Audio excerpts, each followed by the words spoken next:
This, my name is Parvati, and I'm going to read you a book called Finding Nemo. Finding Nemo. Nemo was a little clownfish with one weak fin, which his father Merlin fondly called his lucky fin. Merlin was overprotective of his son and worried about him starting school. In fact, on Nemo's first day of school, when the class headed off on a trip to the drop-off, Merlin followed to make sure nothing happened to Nemo.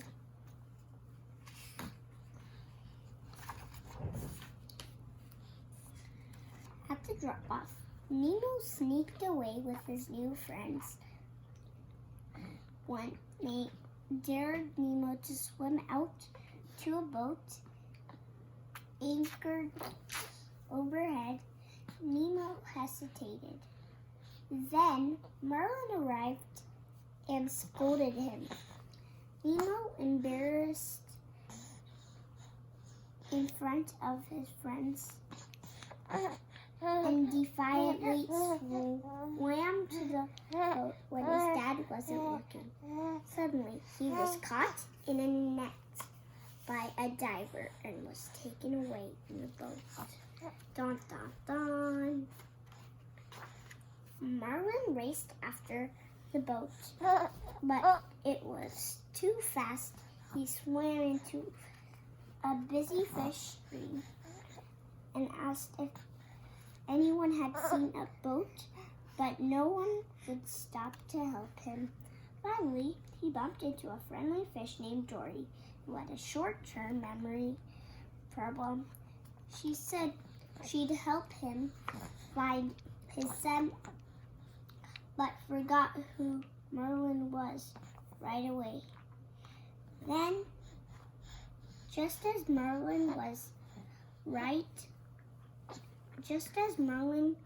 was leaving to keep searching for Nemo, he came face to face with a very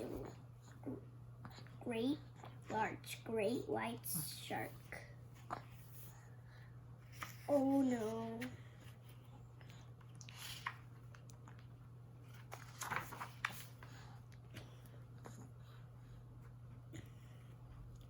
Bruce took Merlin and Dory to a fish eaters and Mounds meeting at the shark submarine headquarters. Merlin found a diver's mask. It belongs to the diver who'd taken Nemo. Unfortunately, Merlin could not read the address written on the mask. Then Bruce got hungry, and Merlin and Dory had to race for their lives from the chasing shark. A hammerhead shark and those type of sharks.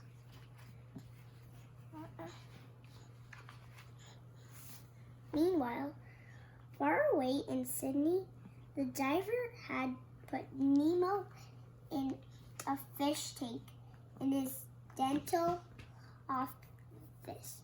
The other fish were thrilled to meet him and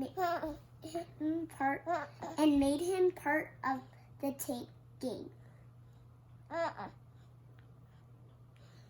nicknaming him Shark Bait. Gil was their leader. He had a plan for all the tank fish to escape, but they needed Nemo's help. And Nemo needed their help too.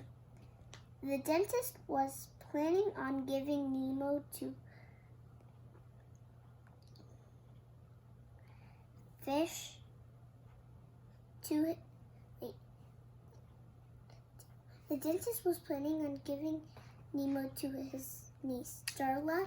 Darla had shaken her last fish to death, but the tank gangs planned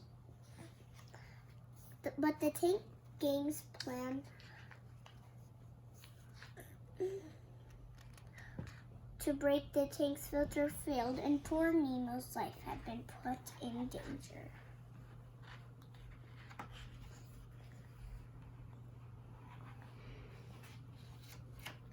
Back in the ocean, Marlin fought off a hideous anglerfish in the back depths of the ocean, while Dory read the writing on the mask.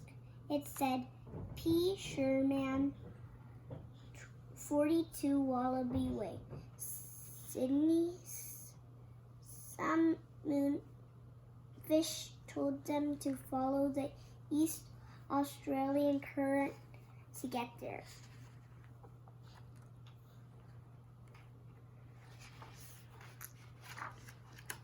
On the way, Marlin and Dory were surrounded by hundreds of jellyfish, and Dory got stung.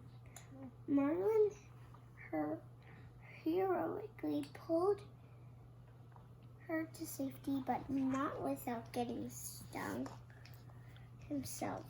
When he woke up, he discovered they had been rescued by a group of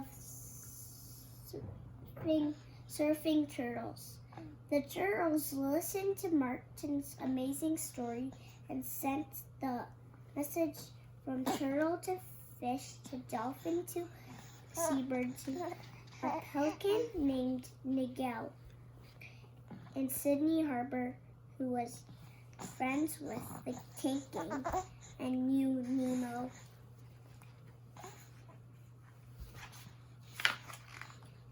Miguel flew to Dr. Sherman's office and told Nemo the good news, filled with pride that his dad was on the way to rescue him. Nemo gathered up his courage and managed to break the fish tank's filter with a pebble. Now the plan to escape was back in motion. Dory and Marlin caught a ride in a whale's mouth all the way to Sydney Harbor. But when they got there, a pelican snapped them up in its bill for breakfast. Luckily, Miguel, the pelican, came to rescue just in time and flew them to the dentist's window. Marlin saw Nemo in a plastic bag full of water.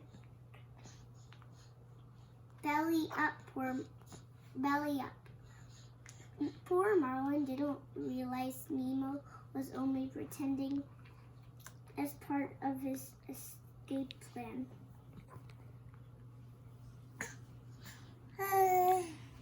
Then the dentist shoved Miguel out the window. Marlin was heartbroken. Back in the harbor, he said goodbye to Dory and sadly began a long journey home alone.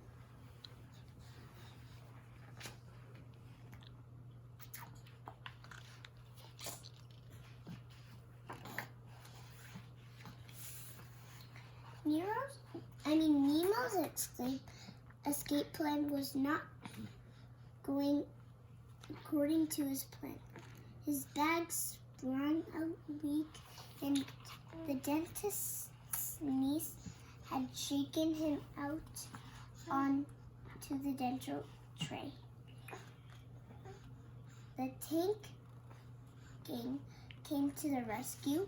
Gil managed to shoot out of the tank and catapult Nemo down the spit sink to freedom. After making, here's a picture. And did I show you this picture? And probably I'll show you one more picture. There. Did you see those pictures?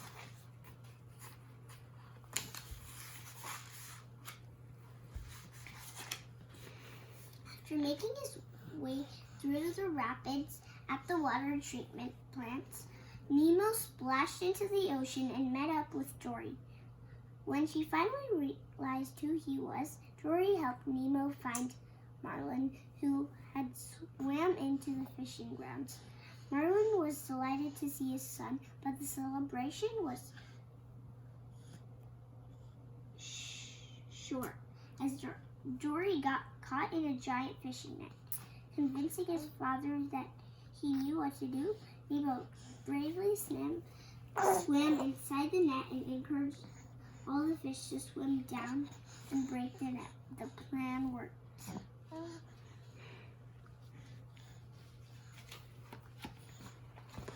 Here's a picture. And this last page, Marlin was overjoyed to be with his son again. A few weeks later, safely back at home, Marlin and Nemo rushed to the schoolyard.